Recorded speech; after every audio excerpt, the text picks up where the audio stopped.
Hello guys and a very good afternoon to all of you. So welcome to my channel The Textile World.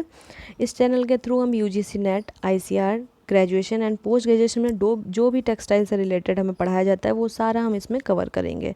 So now we are going to discuss about textile terminology by me Iti Dubey. And please do like, share and subscribe so that whenever I upload my new video you will get a notification जिससे आप video देख सकते हैं और उसका benefit ले सकते हैं without any subscription fee. So objective of today's topic is to study about textile terminology and this is my mail ID जिसके थ्रू आप मुझसे कांटेक्ट कर सकते हैं. अगर आपको कोई भी प्रॉब्लम है, टॉपिक से रिलेटेड कुछ नहीं समझ में आ रहा है या फिर आपको और सप्लीमेंट्री नोट चाहिए तो आप मुझे इसके थ्रू कांटेक्ट कर सकते हैं या फिर कमेंट सेक्शन में मुझे बता सकते हैं. So let get started with terminology. So start with the fibers. Fiber are the fundamental unit used in fabrication of textile yarn and fabric.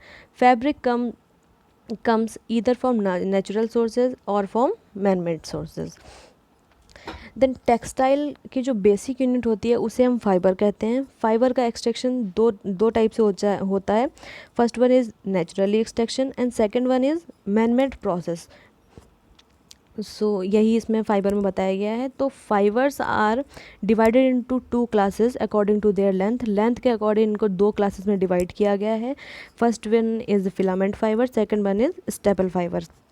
तो filament fibre are those fibre which are long in length and staple fibre are totally different of filament fibre. Filament fibre से totally different होते हैं staple fibre. इनका short length होता है. Then हम by one हम discuss करेंगे इन दोनों को. तो पहले आया filament fibre. These are continuous length measurable in yards और मीटर. क्योंकि ये बहुत लंबे होते हैं इसलिए इन्हें यार्ड और मीटर में हम इन्हें मेज़रमेंट इनका करते हैं. Silk is the only naturally occurring filament fibre. जो नेचुरल फाइबर में ओनली सिल्क है जो फिलामेंट फाइबर में आता है. बाकी सारे नेचुरल फाइबर्स जो होते हैं वो आते हैं हमारे स्टेपल फाइबर्स में. क्योंकि उनकी लेंथ बहुत ज़्यादा नहीं होती है इसलिए वो स्टेपल फाइबर्स में आते हैं. So yarns made from fibres. Filament fibres are two types, multi filament yarns and monofilament yarn. आपको यार्न तो पता ही होगा. फाइबर जो यार्न कैसे बनता है, जो फाइबर्स की ट्विस्टिंग होती है उससे यार्न मैन्युफैक्चरिंग होता है. और यार्न मैन्युफैक्चरिंग के टू टाइप्स यहाँ पे हैं, multi filament and monofilament. Multi filament जैसा कि नाम से लग रहा है, टू और more than two filament fibre इसमें ट्विस्ट करे जाते हैं उससे बनता है multi filament yarn. And monofilament yarn में क्या है, मोनो मतलब सिंगल फिलामेंट. इसमें सिंगल फिलामेंट की ट्विस्टिंग से जो यार्न बनता है उसको मोनोफिलामेंट बोलते हैं. सो हम पढ़ लेते हैं एक बार. Multi filament yarn are yarn which are made up from more than one filament, meaning those yarn which are made up of two or more than two filaments are termed as multifilament yarn. Then monofilament yarn, these yarn are made up of single filament. Monofilament is totally different या बोल सकते हैं totally opposite to the multifilament yarn. Now second one is staple fibers. Staple fiber are fibers which are short in length measuring in inches. हम उनको filament fibres को yard और metre में measure कर रहे थे क्योंकि वो बहुत लंबे होते हैं. और हम स्टेपल फाइबर को इंचेस में कर सकते हैं क्योंकि हम ईजिली उनको मेज़र कर सकते हैं इंचेस में क्योंकि वो बहुत छोटे होते हैं. All natural fibre except silk is staple fibre. क्योंकि सिल्क फिलामेंट होता है इसलिए सिल्क को छोड़ के बाकी सारे नेचुरल फाइबर स्टेपल फाइबर्स में आते हैं. ये हमने पहले ही आपको बता दिया था. सो अब हम फाइबर नेक्स्ट उसके टर्मिनोलॉजीज़ पढ़ेंगे जिसमें पहला आता है फाइबर प्रॉपर्टीज़. फाइबर प्रॉपर्टीज़ में क्या है, a serviceable fabric is one which is properly designed for intended use and end use. To make such a fabric that manufacturers choose fibers yarns with a combination of properties and these properties are termed as fiber properties.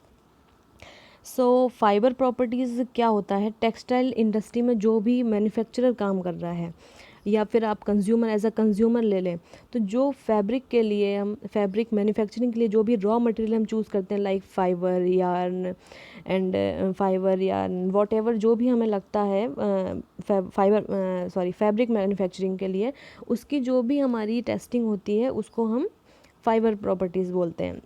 Then physical property, the physical structure of a fiber including length, crimp and shape. These physical properties help determine the roughness, smoothness of a fabric. Physical properties basically आप इसको by touch is a मतलब बहुत ही simple term है, इसको हम bye touching से हम इसको टच करके हम बता सकते हैं कि रफ़ है कि स्मूथ है फैब्रिक. तो physical properties we can easily feel it. Then next one is crimp. Crimp refers to the weave or blends that occurs along the length of the fiber. It helps fabric maintain their thickness. Crimp का मतलब क्या है mainly आप ये जान लीजिए. Fibre की thickness को मेंटेन रखने के लिए क्रिम्प का यूज़ होता है, ये जान लीजिए बस.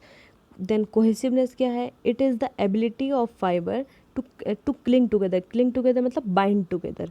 It is important for staple fibres only. ये स्टेपल फाइबर्स के लिए इसलिए ज़रूरी होता है क्योंकि स्टेपल फाइबर छोटे छोटे होते हैं, उनमें अगर कोहेसिवनेस की प्रॉपर्टी नहीं होगी तो वो यार्न फॉर्मेशन नहीं कर पाएंगे. Then next one is pliability. It is the ease of bending and shaping. Pliable fibers are easily twisted to make yarn. तो यार्न बनाने के लिए फ़ाइबर का प्लाइबल होना बहुत ज़रूरी होता है, जिससे फ़ाइबर का फॉर्मेशन ईज़िली हो जाता है. ईज़िली हम यार्न्स को ट्विस्ट करके फाइबर्स को ट्विस्ट करके हम यार्न फॉर्मेशन कर सकते हैं. अगर मैं गलत जा रही हूँ तो आप मुझे कर सकते हैं सही, ऐसा नहीं है. Then next one is stiffness और रिजिडिटी. तो प्लाएबल में हमने जैसे पढ़ा फ्लेक्सिबिलिटी है इसमें, और स्टिफनेस में क्या आएगा? स्टिफनेस मतलब कड़क है कोई भी चीज़. तो rigidity is opposite to the flexibility. Flexibility से बिल्कुल अपोजिट है. कोई फ्लेक्सिबल है चीज़ मतलब लचीली है, कोई रिजिडिटी मतलब सख्त है बहुत. तो it is the resistance of bending और क्रीजिंग. तो ये तो हमने देख लिया, बिल्कुल अपोजिट होती है. क्रीजिंग रोकने के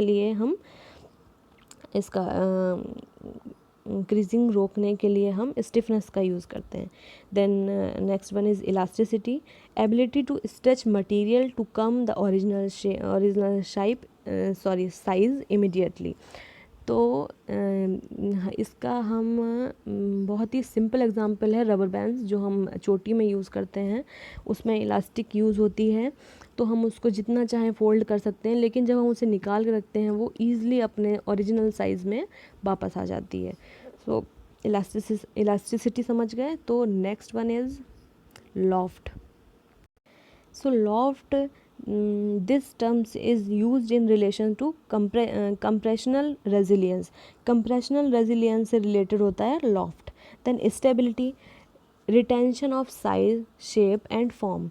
स्टेबिलिटी को हम इलास्टिसिटी से कैसे कनेक्ट कर सकते हैं? लाइक हम रबर बैंड को हम फोल्ड करके बालों में लगाते हैं, देन उसके बाद जितना भी उसको स्ट्रेच करते हैं, उसके बाद जब हम रखते हैं तो वो अपने एक्चुअल साइज, शेप और फॉर्म में ही रहता है. उसका ना साइज़ चेंज होता है, ना शेप चेंज होती है, ना वो लाइक फॉर्म मतलब लाइक वो अगर रबर बैंड के फॉर्म में है, ऐसा तो नहीं है कि वो लिक्विड होके पिघल के वो ख़राब हो जाता है, ऐसा तो कुछ नहीं होता है ना. तो stability and elasticity both are correlate with each other. Then wiggling or wetting. This refers to conduction of moisture along the fiber through the fabric. Then flammability and inflammability. This refer to the case of ignition and speed of length of burning. सो कितनी जल्दी कोई भी चीज़ ignite होके कितनी जल्दी जल रही है उसको हम फ्लेमेबिलिटी में काउंट करते हैं. And non flammable fibres will not burn immediately. Flammable fibre होते हैं वो फ्लेम के कांटेक्ट में आके तुरंत ही जल्दी से जल जाते हैं, और नॉन फ्लेमेबल होते हैं वो फ्लेम के कांटेक्ट में आने से भी जल्दी नहीं जलते हैं. सो this is the end of our session. So this terminology use in textile. और आज के लेसन के लिए इतना ही, जल्दी हम फिर से मिलेंगे नेक्स्ट लेसन में। Till then keep learning, keep safe and stay home and stay tuned with me. Thank you.